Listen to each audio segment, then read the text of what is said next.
আসসালামু আলাইকুম। Welcome back to my channel আইপির রান্নাঘর। আমার আজকের পর্বে থাকছে রাঁধুনি খিচুড়ি মিক্স দিয়ে ঝটপট খিচুড়ি তৈরির রেসিপি। ব্যাচেলার আপু ভাইয়া ও কর্মজীবীদের জন্য পারফেক্ট একটা রেসিপি।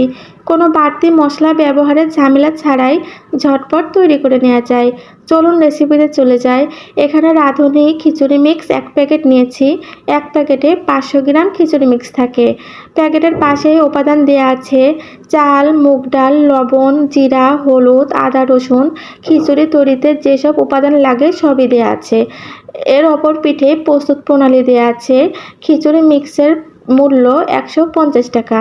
যে কোনো মুদি দোকান বা সুপার শপে এই প্যাকেটগুলো পেয়ে যাবেন। আমি প্যাকেটটা খুলে ভেতরের প্যাকেটটা বের করে নিয়েছি। প্যাকেটটা কেটে দেখিয়ে দিচ্ছি এর মধ্যে কি আছে। প্যাকেটটা কেটে নিব এখন আমি একটা বাটিতে ঢেলে ভালোভাবে দেখিয়ে দিচ্ছি আপনাদের বোঝার সুবিধার্থে। আমি প্যাকেটের পুরো মিশ্রণটি একটা বাটিতে ঢেলে নিলাম। এর মধ্যে চাল, মুগ ডাল, তেজপাতা, এলাচ, দারুচিনি, আদা রসুনের গুঁড়া, হলুদ, লবণ, মরিচের গুঁড়া সকল উপাদানে দেওয়া আছে। খিচুড়ি তৈরি করতে যেসব উপাদান প্রয়োজন সবই পারফেক্টভাবে দেওয়া আছে, বাড়তি কোনো কিছুই অ্যাড করা লাগবে না। 1 প্যাকেট খিচুড়ি মিক্স রান্না করলে 4 থেকে 5 জন অনায়াসেই খেতে পারবে।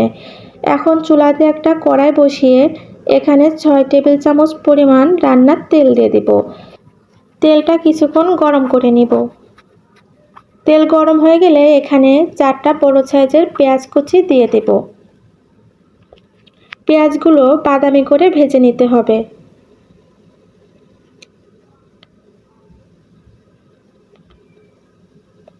পেঁয়াজগুলো নেড়েচেড়ে বাদামি করে ভেজে নিব। এমন বাদামি কালার চলে আসলে এখন আর বেশি ভাজা যাবে না। এর মধ্যে খিচুড়ি মিক্সটা ঢেলে দিব। খিচুড়ি মিক্সগুলো দিয়ে ভালো করে কিছুক্ষণ ভাজতে হবে। এ পর্যায়ে চুলার জালটা মিডিয়াম লো হিটে রেখে কাজটা করতে হবে, কারণ খিচুড়ি মিক্সের মধ্যে অনেক ধরনের গুঁড়া মশলা অ্যাড করা আছে। জালটা বেশি দিলে গুঁড়া মশলাগুলো বেশি পুড়ে যাবে এবং খেতেও তিতা লাগবে। বেশিক্ষণ ভাজা যাবে না। 1 মিনিটের মতো হালকা জালে ভেজে এর মধ্যে গরম পানি দিয়ে দিতে হবে। এখন এর মধ্যে 6 কাপ গরম পানি দিয়ে দিব। 250 ml কাপের 6 কাপ পানি দিতে হবে, অথবা 1.5 লিটার পানি দিলেই পারফেক্টভাবে খিচুড়িটা হয়ে যাবে। অবশ্যই এক্ষেত্রে গরম পানিটাই ব্যবহার করবেন, ঠান্ডা পানি দিবেন না। আমি পানি দিয়ে কিছুক্ষণ নেড়েচেড়ে নিব। পানির সঙ্গে ভালো করে মিশিয়ে নেব মশলাগুলো। মেশানো হয়ে গেলে এখন কিছুক্ষণ ঢাকনা দিয়ে রাখবো। 3 থেকে 4 মিনিট পর ঢাকনাটা তুলে দিব। ঢাকনাটা তুলে ভালো করে খিচুড়ি মিক্সটা নেড়েচেড়ে নিব। একটানা ঢাকনাটা দিয়ে রাখবেন না, ঢাকনাটা ঘন ঘন তুলেই নেড়ে দিতে হবে, না হলে নিচ থেকে লেগে যাওয়ার সম্ভাবনা আছে। আমি ভালো করে নেড়েচেড়ে এখন এখানে 4 থেকে 5টা কাঁচামরিচ দিয়ে দিব। কাঁচামরিচগুলো কিন্তু আমি আস্তই দিয়েছি, এতে করে আলাদা রকম একটা ফ্লেভার আসবে। খিচুড়ি মিক্সের সঙ্গে পর্যাপ্ত পরিমাণ মরিচের গুঁড়া দেয়াই আছে, এজন্য বেশি পরিমাণ মরিচ এখানে দেয়া লাগবে না। আবারও ভালো করে নেড়েচেড়ে মরিচগুলো মিশিয়ে দিব। এখন আবারও ঢেকে দিব। এ পর্যায়ে চুলার জালটা মিডিয়াম লো হিটে রেখে দিবেন। এখন কিছুক্ষণ পর আবারও ঢাকনাটা তুলে নেড়ে দিব। খিচুড়ির পানি কিন্তু ভালোভাবে শুকিয়ে গিয়েছে, চাল ডাল ভালোভাবে সিদ্ধ হয়ে গিয়েছে। এখন আর বেশি পরিমাণ জালের প্রয়োজন নাই। জালটা একদমই লো হিটে রেখে কিছুক্ষণ নেড়েচেড়ে আবারও ঢাকনা দিয়ে রাখবো। আর কিছুক্ষণ ঢাকনা দিয়ে দমে রাখলেই পারফেক্টভাবে খিচুড়িটা হয়ে যাবে। জালটা কিন্তু একদমই লো করে দিবেন, না হলে নিচ থেকে ধরে যাওয়ার সম্ভাবনা থাকবে। কোনো খাবারই নিচ থেকে পোড়া লেগে গেলে খেতে কিন্তু ভালো লাগে না। আমি আবারও ঢাকনা তুলে নেড়েচেড়ে দিচ্ছি।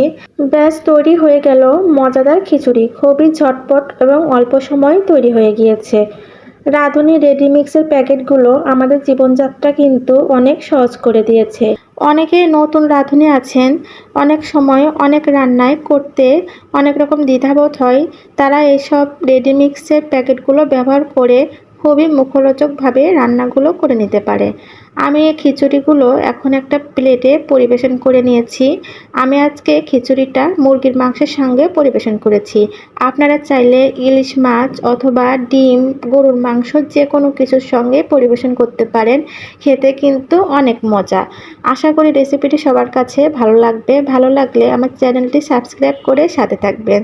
যারা ফেসবুক পেজ থেকে দেখছেন পেজটি অবশ্যই ফলো দিয়ে রাখবেন। আজকের মতো এ পর্যন্তই। আবারও হাজির হব নতুন কোনো রেসিপি নিয়ে। সবাই ভালো থাকবেন, সুস্থ থাকবেন। আল্লাহ হাফেজ।